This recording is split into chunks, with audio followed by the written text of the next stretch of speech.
Good afternoon po mga kamutya. Andito na naman po ako para sa pagpapakilala sa aking isa sa mga collection na mga mutya pampaswerte. Ganun lang po 'yun. Kasi kung hindi mo i-attract yung mga ganitong mga charms, walang mangyayari sa'yo. Hindi sarili mong gawin mong charm. Hindi. Joke lang. Yung sasabi ko, tulad ng mga previous kong mga video, maniwala po tayo sa mga charm na ibig sabihin, yung mga lucky charm kasi na yan, nagbibigay din yan sa atin ng ibig sabihin, swerte sa pagninegosyo o anumang larangan na meron ka na nangangailangan din ng, syempre, yung number 1, protection. Then, yung pagkakaroon ng magaan na pagpasok ng pera. So, ibig sabihin yung the powerful wealth from universe is parang magpo-flow sa'yo na easily and effortlessly. So, ibig sabihin, pag mayroon kang mga ganito, the best po yun. Tulad po nito, tinatawag ito na isang bibig at saka isang mata na niyog. Ito po ay nagbibigay sa akin ng swerte din. Ito po ay ayan po. Ayan. Ito po ay ayan, kalog po yan. Meron po yan laman sa loob. Ito, siyempre, love na love ko din yan. Lagi kong kasama kahit saan ako magpunta. May buhay po yan. Kaya siguro, kaya tinawag yan na isa lang ang mata dahil ito lang example. Ito, dalawa ang mata niya, di ba? Dalawa. Pero ang niyan, explanation ay isang bibig at saka isang mata. Doon mo yan po mapapatunayan dito sa loob po. Ayan o. Ayan o. Isa lang po ang mata niyan. Ayan o. Ayan. Isa lang talaga. So, klaro naman na isa lang ang mata, di ba?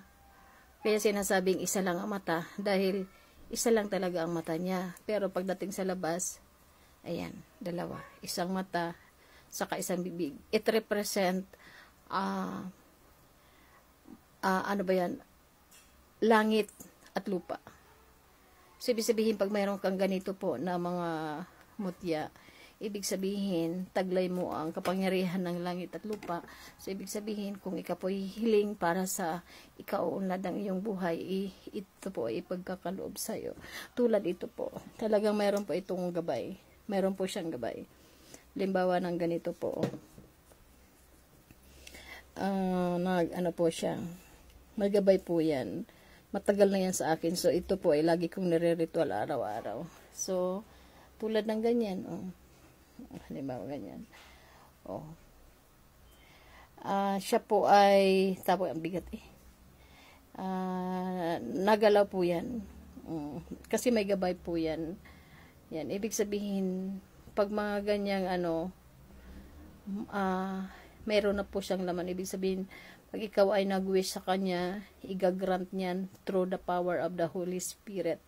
So, ibig sabihin, pagka meron ka mga ganitong mga alaga na mutya, lagi mo siyang pauusukan ng insenso o saka kamangyan para syempre manatili ang kapangyarihan ng Ama na makapangyarihan sa lahat. Kumbaga, ibig sabihin, igagabayan niya yan. So, yung na yan, ayan yung gabay niya, malakas. Mabigat yan po. Pero siya po ay nagalaw. Ganyan po, buhay po yan. Yan, buhay yan. Bigat. May kasi siya sa loob. So, isa yan sa mga, thank you po, hindi na, yan, tama, yan.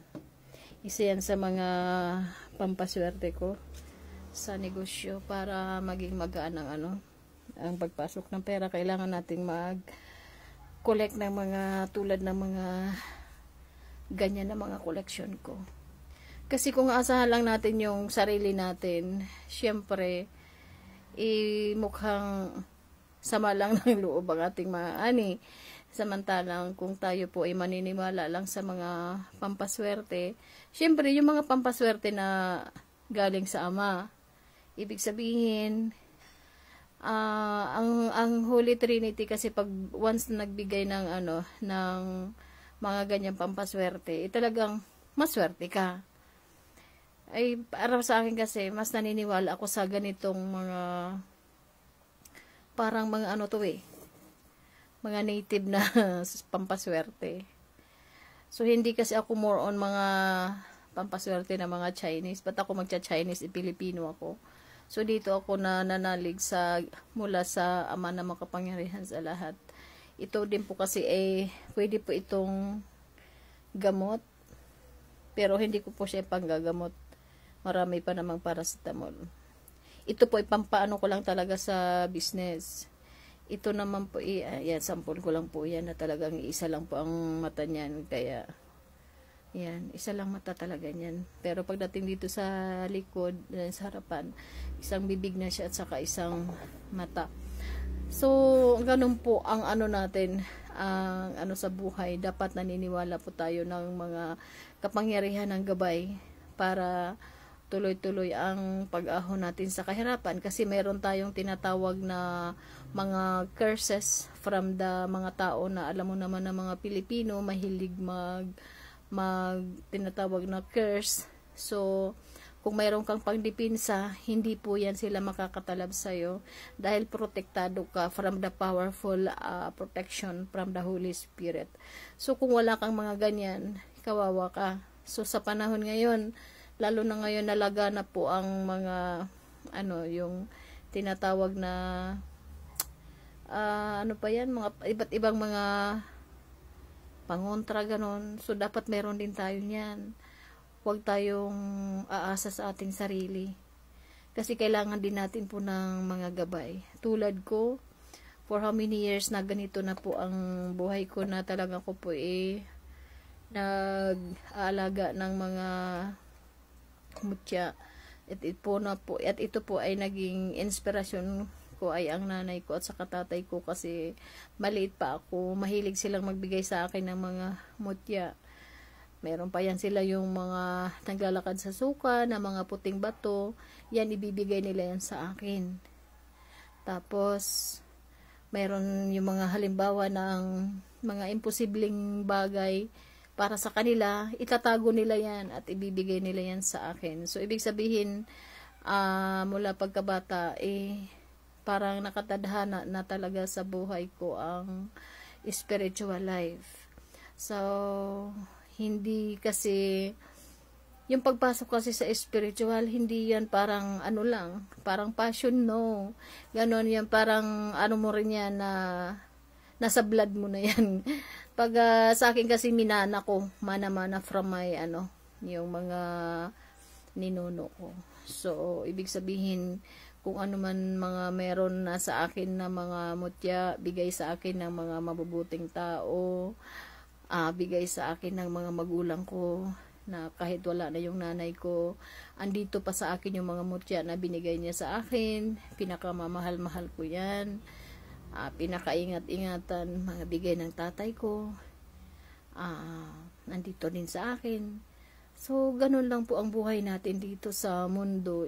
Kumbaga, ako kasi, para sa akin lang, opinion ko lang naman, kung wala namang nininiwala, wala namang problema, wala namang pilitan. So, ito lang po ang life ko. Yung mga ganitong usapin kasi, very, yan sa akin, mahalaga para sa akin yung mga ganito na protection, mga pampaswerte. Siyempre, ayoko namang tatanda ako na nandun ako sa lansangan nanghihingi ng piso. Siyempre, iba na talaga yung meron kang mga pampaswerte. At aside na yan ay pampaswerte, gamot pa. Diba? So, hindi kasi ako nainom ng gamot. Kasi may allergic ako sa sa mga gamot na bibingi ako pag ako'y nainom. Kaya that's why, naniniwala ako sa mga, tawag dyan, mga albularyo, something. Kumbaga, the more naniniwala ka, the more na mag-i-effect yan sa'yo. Kung wala kang paniniwala, hindi talaga yan tatalab sa'yo. So, ako kasi, mula pagkabata, ito na ang naging life ko. Yung ko talaga, encounter yung mga ganito, mga spiritual na mga bagay. So, thank you po sa panonood, and God bless us po. Thank you, thank you.